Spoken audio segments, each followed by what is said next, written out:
Hello students, here we are talking about the female reproductive system of class 12th. In the previous part we discussed about the sectional view of female reproductive system and its various organs. Now let us move to the female gonads that are the ovaries. Right, so here we are talking about the ovaries. We know that ovaries are the primary sex organs because they produce the ovum, right? So female gamete is ovum.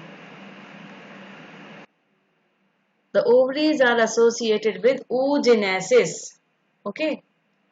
It also produces, along with the production of gametes, that is the ovum, it also produces several female steroid hormones, and these hormones are estrogen and progesterone. So here we have got 2 points that ovaries produce the female gamete, that is the ovum, and it also produces female steroid hormones like estrogen and progesterone, right? Now, where are the ovaries located? They are located in the lower abdomen. Each ovary is about 2 to 4 centimeter in length, and these are connected to the pelvic wall and uterus by ligaments, right? So this is the size of the ovary, and they are present in the pelvic region, and they are connected to the pelvic wall and uterus by the ligament. So they are associated with uterus as well as the pelvic wall, right? So each ovary is covered by a very thin epithelium. Very thin epithelium is present which enclose ovarian stroma, right? Now this ovarian stroma again can be divided into two zones. One is called the cortical zones. It is also called as cortex, and it is the peripheral part, right? So the region of the ovary which is towards the periphery, it is called as peripheral cortex. It is called as peripheral cortex, right? This is the peripheral cortex, and the region of the stroma which is present in the center, that is called medulla. So in the periphery, cortex is present, and to the inner side of the cortex, medulla is present. That means the ovarian stroma has got two zones, a peripheral cortex and an inner medulla. At the peripheral cortex, follicles are present. To remember this point, at the peripheral cortex, follicles are present, and in medulla, blood vessels and ovarian ligaments are present, right?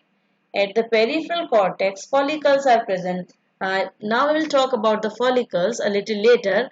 So these follicles which we are going to talk about, they are present at the cortical region, and in the medullary region, blood vessels and ovarian ligaments are present. Now, if we see the structure of the ovary, you will find that the two regions, two zones of ovarian stroma which we had discussed just now, that is the peripheral cortex and inner medulla. Okay, so if we talk about this inner region, this is the inner region where we discussed that ovarian ligaments are present. So this is the medullary region, and if we talk about the peripheral part, this is the periphery of the ovary, right? This is the periphery of the ovary. Fine. So we discussed that towards the periphery there are follicles present. So these are the follicles, right? There are primary follicles, secondary follicles, tertiary follicles, Graafian follicle, and corpus luteum.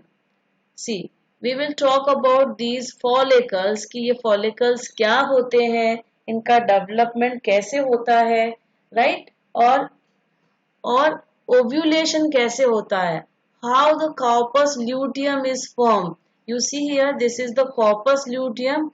After the ovulation, Okay, the Graafian follicle becomes corpus luteum, and this corpus luteum only releases the progesterone hormone, right?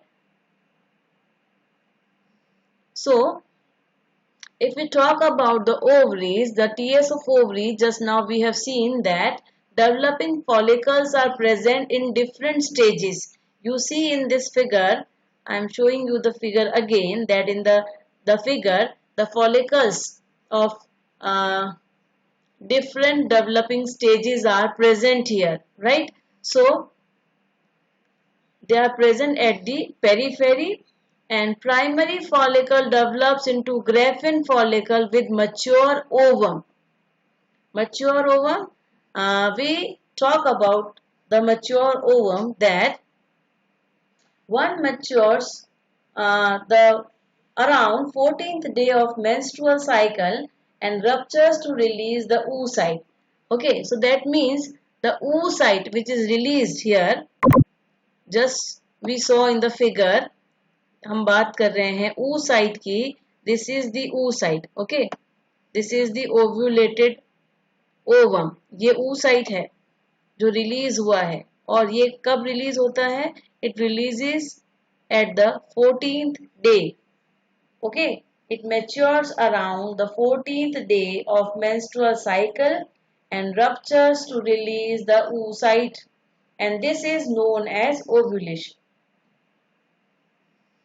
After release, okay, the follicle filled with blood clot and then yellow cells, it is called a corpus luteum. This is known as corpus luteum, and this corpus luteum will produce the hormone progesterone, right? So this produces the hormone progesterone, and this we had studied about the ovary. If we talk about fallopian tubes, uterus and vagina, these are under the accessory ducts. Now, this is again the sectional view of female reproductive system. We had just now studied about the ovary, then we will talk about the accessory ducts. Now, if we talk about the accessory ducts, they include oviduct, uterus and vagina, right?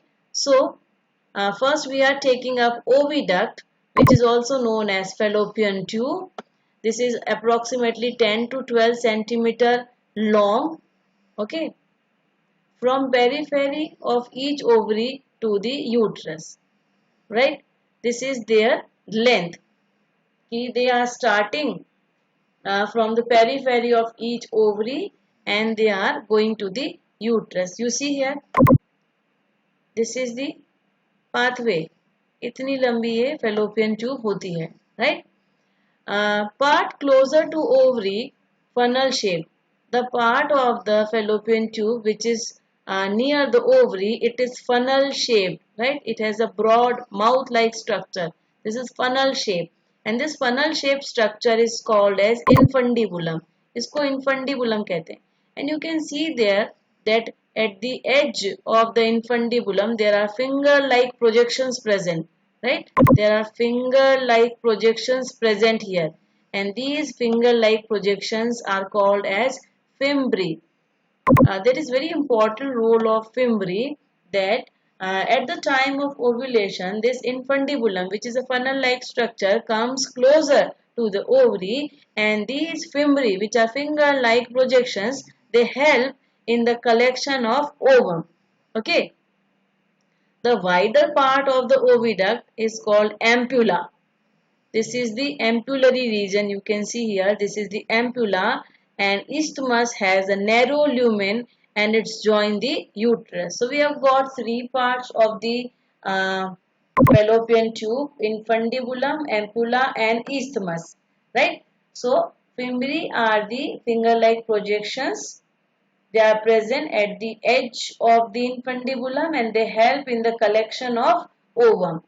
And ampulla is the middle portion of the fallopian tube, and isthmus is the portion which is present towards the uterus, and it has a very narrow lumen. Now, if we talk about uterus, which is also called as womb, इसको womb भी बोलते हैं, right? It is a pear-shaped organ. Okay, actually, it is called a womb, और ये ductile portion होता है, and in each system there is a single uterus present in the lower abdomen, right? In the lower abdomen they are present, and it is inverted pear shape. You need to remember that shape is like inverted pear, right? And it is also attached to pelvic wall by ligaments. Inside the uterus, fertilized ovum grows and develops into the embryo. So this provides the safe place, right? The safe place for the development of the embryo. And this uterus opens into vagina through narrow cervix. Okay, cervix is also like a duct portion. It is also ductile, and the cavity of the cervix is known as cervical canal, and this cervical canal only along with the vagina is called as birth canal. So the uterus opens in the cervix, and the cavity of the cervix is called cervical canal. Cervical canal along with vagina is called the birth canal, right? This uterus has got three layers of tissues.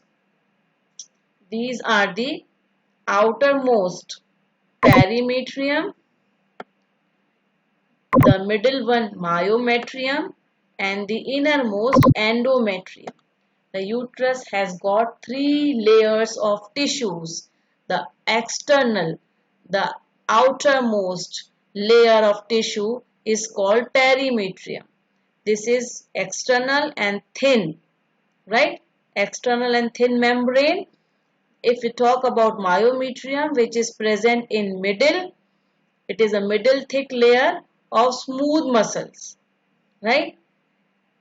And these myometrium provide strong contraction during delivery. If we talk about endometrium, this is the innermost layer, okay, and this is glandular, right? This is glandular layer. It is lining the uterine cavity, and we find that there are cyclical changes happens here in the endometrium during menstrual cycle, right?